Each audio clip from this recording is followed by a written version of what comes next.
श्रोताओं का वापस स्वागत है। आज हम एक ऐसे विषय की गहराइयों में उतर रहे हैं जो वैश्विक बैंकिंग और फाइनेंस की दुनिया का एक अहम हिस्सा है, पर शायद उतना सामने नहीं आता। हम बात कर रहे हैं कंट्री रिस्क कैटेगराइजेशन की।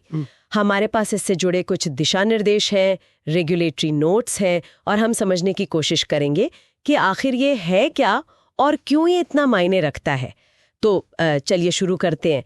ये कंट्री रिस्क कैटेगराइजेशन ये असल में है क्या? मतलब सिर्फ देश का नाम देखना तो काफी नहीं होगा, है ना? नहीं, बिल्कुल नहीं। ये दरअसल एक आप कह सकते हैं सिस्टमैटिक तरीका है किसी ग्राहक या किसी ट्रांजैक्शन से जुड़े जोखिम मतलब रिस्क को आंकने का, और ये इस बात पर निर्भर करता है कि वो व्यक्ति या वो पैसा किस देश से जुड़ा है। अच्छा।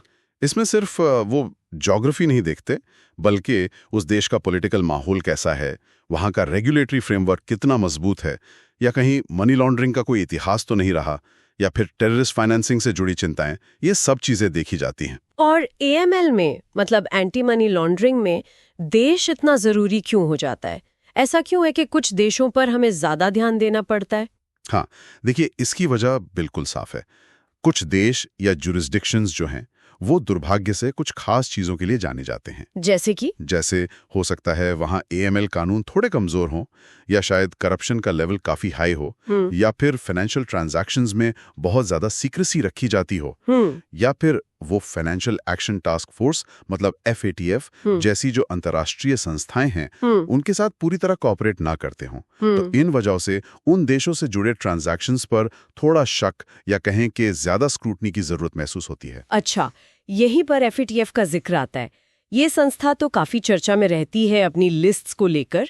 ये कैसे काम करती है और इसका असर क्या है? हाँ, FATF बिल्कुल, इनका रोल बहुत महत्वपूर्ण है। FATF समय समय पर उन देशों की सूची जारी करता है जिनके AML और CFT यानी combating the financing of terrorism system में कुछ स्ट्रेटेजिक कमियां पाई जाती हैं। हाँ, वो ग्रे लिस्ट और ब्लैक लिस्ट। बिल्कुल, आमतौर पर इन्हें ग्रे लिस्ट कहते हैं और ज्यादा गंभीर मामलों में ब्लैक लिस्ट। इन लिस्ट में शामिल होने का सीधा मतलब है कि उस देश पर अंतर्राष्ट्रीय वित्तीय समुदाय की पैनी नजर है और उससे लेन देन करने में ज्यादा सावधानी बरतनी होगी। भारत में रिजर्व बैंक ऑफ इंडिया यानी RBI सभी भारतीय बैंकों से इन FATF लिस्ट्स का सख्ती से पालन करने को कहता है। और RBI का खुद का क्या गाइडेंस है इस पर? मान लीजिए कोई बैंक है, वो किसी ग्राहक या ट्रांजैक्शन को देख रहा है, तो उन्हें इस कंट्री रिस्क के आधार पर क्या कदम उठाने होते हैं? अपनी KYC का भी जिक्र किया था पहले। हाँ, RBI का जो मास्टर डायरेक्शन ऑन KYC है वो इस मामले में काफी स्पष्ट है। वो बैंकों को निर्देश देता है कि वो देशों को रिस्क के आधार पर क्लासिफाई करें। ओके। मुख्य तौर पर 3 कैटेगरीज होती हैं।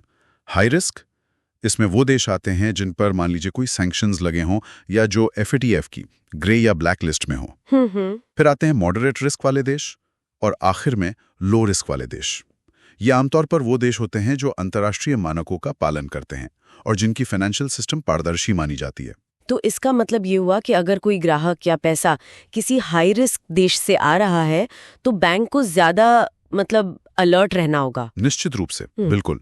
ऐसे मामलों में एनहांस्ड ड्यू डिलिजेंस यानी EDD करना अनिवार्य हो जाता है। EDD? हाँ, EDD मतलब सामान्य से ज्यादा गहराई में जाकर ग्राहक की पहचान, उसके पैसे का सोर्स क्या है, ट्रांजैक्शन का मकसद क्या है, इन सब की जांच करना। ये सिर्फ एक फॉर्मेलिटी नहीं है, इसमें ज्यादा सवाल पूछना, शायद ज्यादा डॉक्यूमेंट्स मांगना, ये सब शामिल हो सकता है। और अगर फिर भी कुछ गड़बड़ लगे तो? हाँ, अगर गतिविधि संदिग्ध लगती है तो बैंक को सस्पिशियस ट्रांजैक्शन रिपोर्ट यानी STR वो भी फाइल करनी पड़ सकती है रेगुलेटर्स को। समझ गया।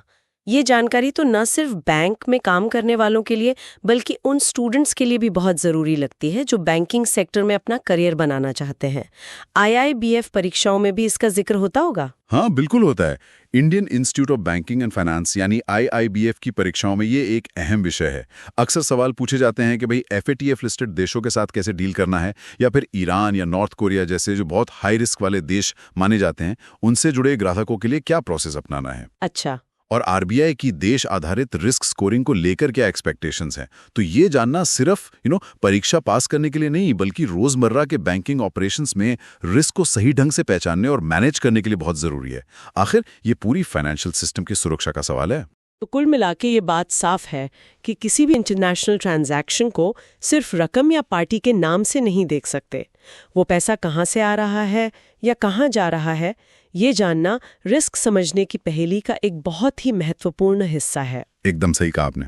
ये सिर्फ नियमों का पालन करने की बात नहीं है, ये असल में हमारी पूरी वित्तीय प्रणाली को गलत इस्तेमाल से बचाने का एक बहुत जरूरी मैकेनिज्म है।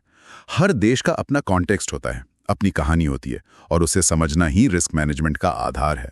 इस महत्वपूर्ण चर्चा को आज यहीं समाप्त करते हैं। उम्मीद है ये जानकारी आपके लिए उपयोगी रही होगी।